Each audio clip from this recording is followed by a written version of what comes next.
Another important aspect to know about the early church is that they were under a tremendous amount of persecution. So I want to spend the next few minutes talking about the nature of that persecution, why they were persecuted, and then the response of the church to that persecution. A quote by Tertullian in the 2nd century says that the blood of the martyrs is the seed of the church. So as we think of these martyrs, I want to turn to the persecution in the early church and just ask this question: when did it start?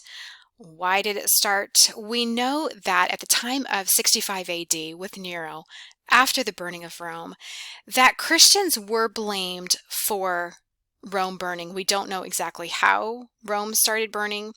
It's appeared that many of the areas that weren't burned were areas that had a lot of Jewish and Christian residents living in those areas, and that might be one of the reasons why they blamed Christians for starting the fire, but we really don't know how it started. But regardless, after this, it was a capital offense to be a Christian. So one thing we do know is that the Jews weren't blamed for it, and Christians at this time were considered separate from the Jewish community. So the earliest persecution seems to have been aimed at the Greek Christians, not the Jewish Christians. And these are the first ones then to be scattered and to take the gospel around them to the neighboring areas. 70 AD is also an important date for Christians, as we've talked about the destruction of the temple, as the Roman legions, they were sent to Palestine to put down rebellions. They didn't like rebellions. And eventually they lay siege to Jerusalem in 70 AD and they destroy the temple. This is important for us because it was after this, as we talked about, that Christian worship moved from the temple as a loci to the synagogue. And the type of worship changed. We're not talking about rituals anymore. And it was the Sadducees who had been in the temple. They are the ones who focused on sacrifices, on maintaining rituals. And as Jewish worship shifted to the synagogue, then the Pharisees are the teachers of the law, and that becomes the new focus, the new locus of Jewish faith and practice, more on teaching at that point than on the sacrifice and on the rituals. The Pharisees actually were the more liberal of the groups. They were trying to take Christianity and make it more doable for the people, try and make faith relevant to the ordinary person. As we look at the impact that this change had on Christians, after the temple, as there was this change from the temple to the synagogue, then Judaic practices changed, and it alerted the Roman authorities then to the distinctive character of Christianity. Christians are no longer welcome in the synagogue in quite the same way. The Jews started separating themselves from Christians.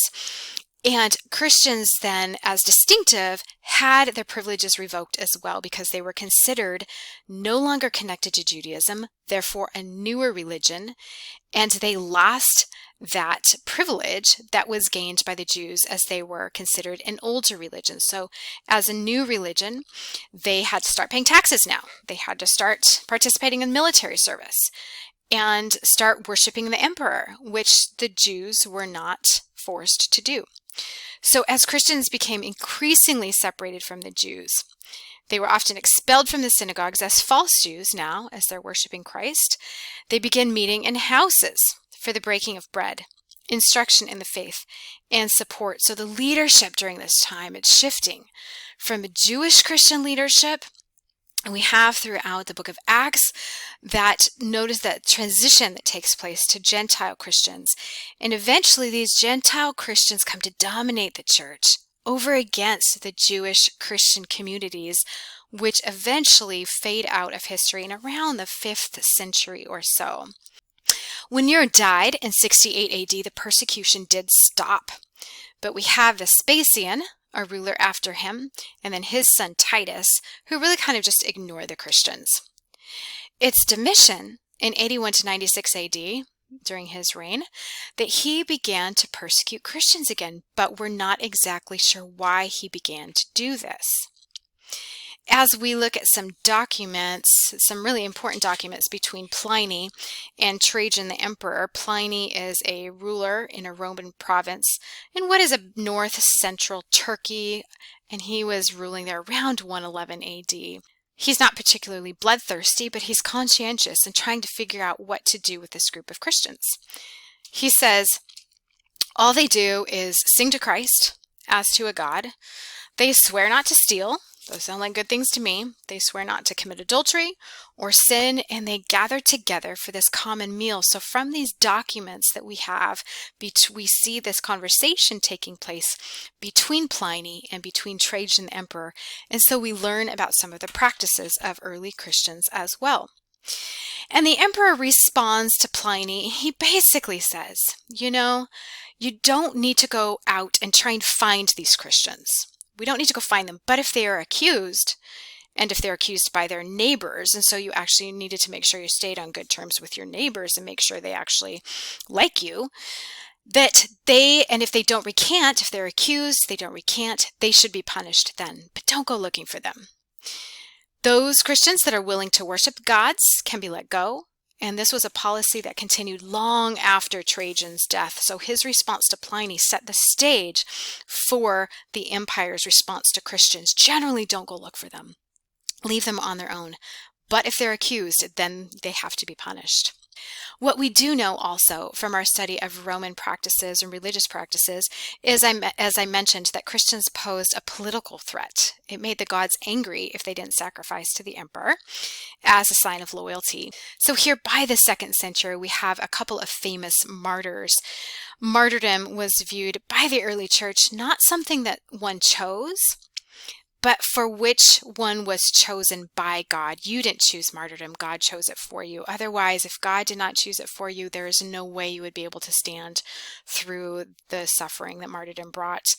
Ignatius of Antioch was an older bishop who was condemned to death in 107 AD. And on his way to Rome, he wrote 7 letters to the different churches in the area, which give us extremely important details on the nature of early Christianity. Polycarp is another famous martyr in 155 AD. He was burned at the stake for refusing to recant.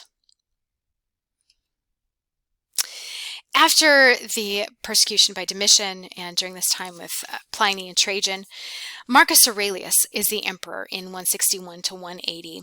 And he continues to persecute the Christians. Generally, he is an educated man, but extremely superstitious.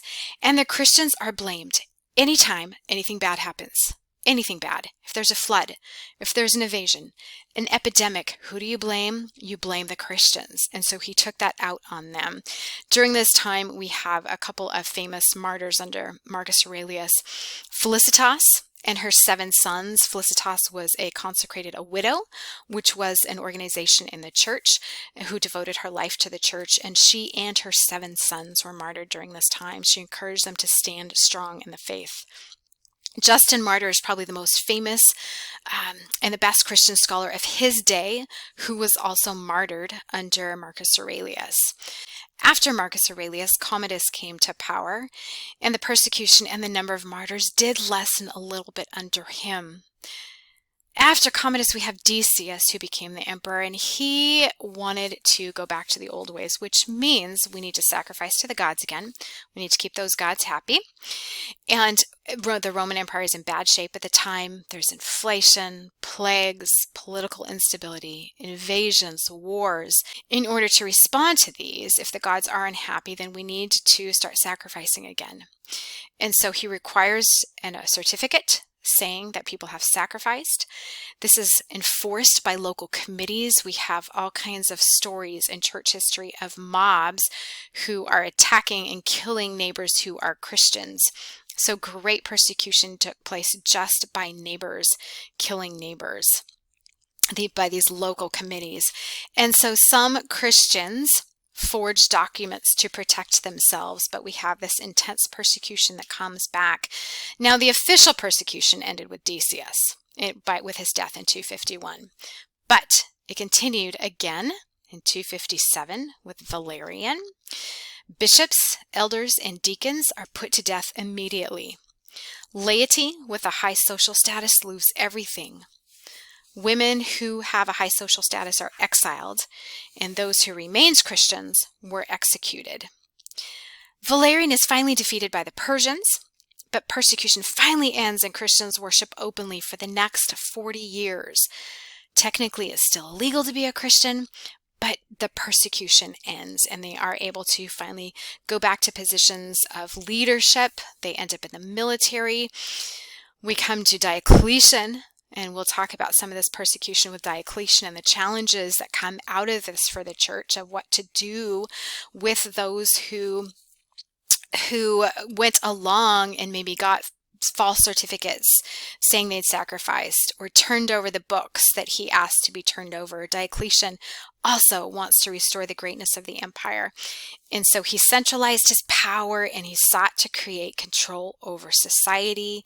He takes control of the army, taxes people, promotes cultural unity, and sacrifices once again. And those Christians, after Valerian, who had assimilated to the culture, are now kicked out of the army again, taken out of civil service, and their churches are destroyed, their Christian writings are burned, and if someone did not comply, they were killed. So from there, the Christian leaders are told to sacrifice to the Roman gods. His son Galerius continued these practices and intensified them. Thousands of Christians were killed, especially in Egypt and North Africa, by the time the persecution finally ends in 311 AD.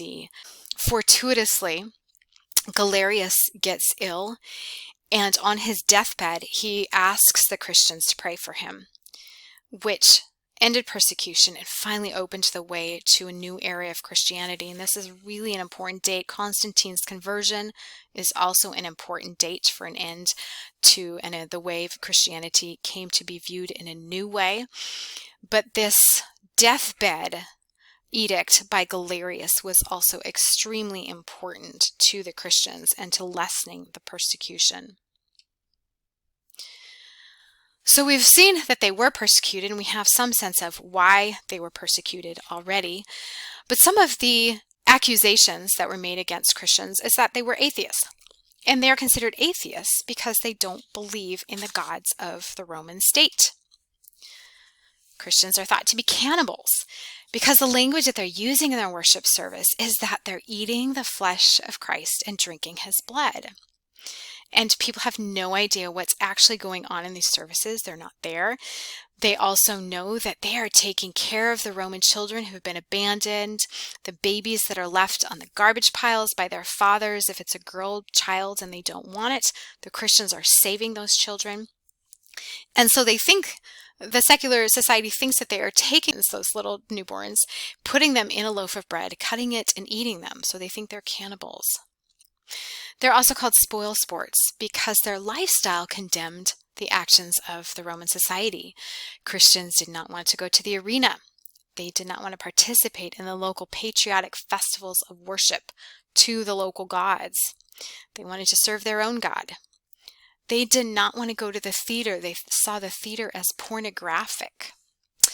They challenged the practice of putting these unwanted babies on the garbage pile, which was at the time the right of a Roman father to leave his child out to die.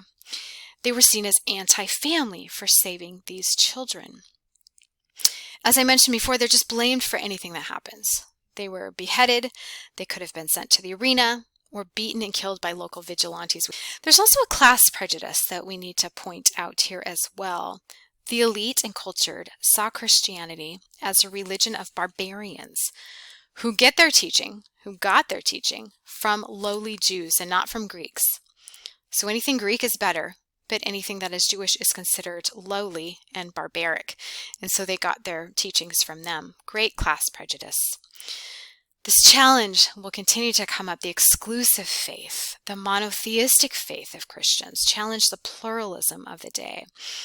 And Jesus was considered the way to God instead of a way to God, which again threatened the stability of the empire as they chose not to worship and to sacrifice to the emperor at the time. It's important for us to remember today that persecution really hasn't stopped. In many parts of the world, it's normal for Christians to continue to be persecuted. We continue to pray for them. There have been more martyrs in the modern day era than there were during this time of the early church. So how did Christians respond? to the persecution. One way that they chose to respond is to try to help society understand what exactly it was that they were doing as part of their worship service. The apologists defined in a logical manner the content of the Christian faith, as well as the connection between theology and science and between Greek and Christian philosophy. So they are using those intellectual constructs that they have been given in their Greek society and using those to respond to the attacks that have been made against them. The apologists come to us from approximately 130 AD to 200 AD. An apology is not an "I'm sorry for what I've done," but an apology in this instance is considered a defense of one's convictions. A defense of one's convictions. And they chose to answer many of the misunderstandings and try and explain the Christian practices that they're doing. There was a gentleman by the name of Celsus in 178 AD, and he wrote an attack against Christians. And he said they're plain wrong. They're intellectually wrong, they're socially wrong, and they're politically wrong. And this really opened the way then for these church leaders to respond to that and try and make some sense of what is happening. Some of the apologists stress the nature of the roots that Christianity has in Judaism. Some of them discuss the connections between Christianity and Platonism, whether or not they have connections and are similar, or they talk about the dissimilarity between these. The reasonableness of Christianity. Is it reasonable? And how so? Some apologists discuss the loyalty that Christians have. We are not considered anti-political, but we are good people. We are contributing to society. We're ordinary people, just like you are. Many of them discussed the tensions between faith, between the church and society, or between pagan culture. And some of these leaders rejected the connection between the church and society. One of the most famous to do so was an early gentleman by the name of Tertullian. And he has a famous quote, "What has Athens to do with Jerusalem?" In other words, what does Athens, the center of learning, have to do with Jerusalem, the center of the church? What does the academy have to do with the church? He rejected the attempt to combine Christianity with pagan culture and philosophy, and it was a radical opposition in Tertullian's mindset between faith and culture. Others viewed Christianity as higher than philosophy. Ours is better than yours. The Greeks, according to Tatian, learned their wisdom from the barbarians. Others, like Justin Martyr, showed the connection between Christianity and philosophy, that they go hand in hand. He says, both Socrates, Plato believed in life beyond death, just like we do, finding similarities. And Justin Martyr was extremely valuable in opening the way for Christianity to begin a dialogue with philosophy, to try and find the good, to find connections. This is what we do in ecumenical work as well, to seek bridges between the two. One of the most important things that the apologists do during this time is respond to those accusations that we just discussed. Charges of atheism. In response, the apologists assert that most of the great philosophers and poets are also atheists, because the gods are actually made by humans. So therefore, they don't truly believe in God if they're believing in humans. They were accused of immorality, being immoral. And the apologists say, actually, it's the pagans who are immoral. They're accused of being subversive for refusing to worship the emperor. And yet they say, hey, we are loyal subjects here. Emperors don't need to be worshipped. They need to be served, not worshipped. During this time, the church has been persecuted, and we've seen why.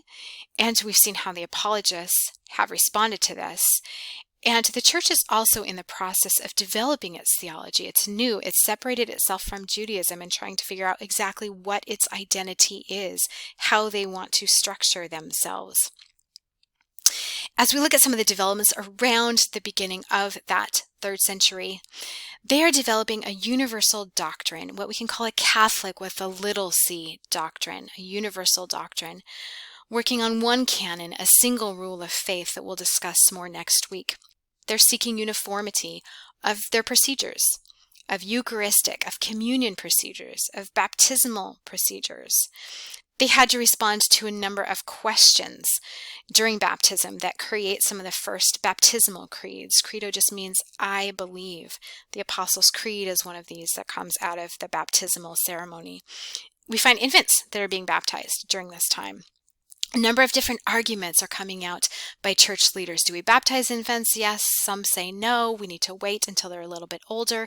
But there are some arguments taking place around infant baptism, which means that we do know it is happening during this time. There is a development of penitential doctrines, penitential practices that people need to do. Discipline is involved as part of this, as part of the persecution that's taking place. And we'll get to this as we turn to Augustine in a couple of weeks. The Christians were trying to discern, what do we do with people who have sacrificed to the gods and want to come back to church? I'm not sure I want to be sitting next to them in church. And how do we bring them back into the fold and trust them that they also can be saved? So we have these processes for how they're brought back into the church that develop into extremely complex systems over the course of church history. There's a greater centralization of power and hierarchical structure in leadership. There are developments in the role of bishops. The bishops are given greater power. They generally were the leaders of Christians of a particular city, a particular area. They're meeting on different occasions, discussing issues. They take these back. Consensus actually at these meetings led to the creation of the Didache. Primarily, congregations are meeting in home churches at this time with elders and deacons, but there's a greater distinction between the laity and the clergy that is starting to form during this time as well, and will only become greater distinctions over the course of church history. They begin moving away from waiting for the Lord's soon return and begin to function more as an institution in these early years, the farther they move away from the resurrection. There are a number of different cities during this early church that also begin to claim apostolic origins. These can be called patriarchates, or really just main centers of the Christian faith. By the 2nd century, we have 5 distinct cities that are claiming apostolic origin. We have Rome, harkening back to Peter and Paul, to their deaths there. Paul goes to Rome, so Rome is vying for attention. Constantinople is another city that claims that Philip preached in Byzantium. Antioch is the location, if you remember, where they were first called Christians. In Alexandria, a center of learning in Egypt down there, has a tradition that St. Mark appeared there and founded a church there. And of course, Jerusalem as well. So we have 5 cities vying for attention. And through the course of councils and the division of the Eastern Empire from the Western Roman Empire, eventually some of these cities began turning to Rome, especially in the West, to the Bishop of Rome for answers to different theological debates that we have. And the Eastern churches have their own ethos, their own culture that develops over there as well. But this is the world of the early church that is developing. Their influence is a Roman influence, a Jewish influence, a Greek influence. Persecution is extremely important to know about this time in history and how the apologists respond. And then just an understanding that the Christian church at the time is developing.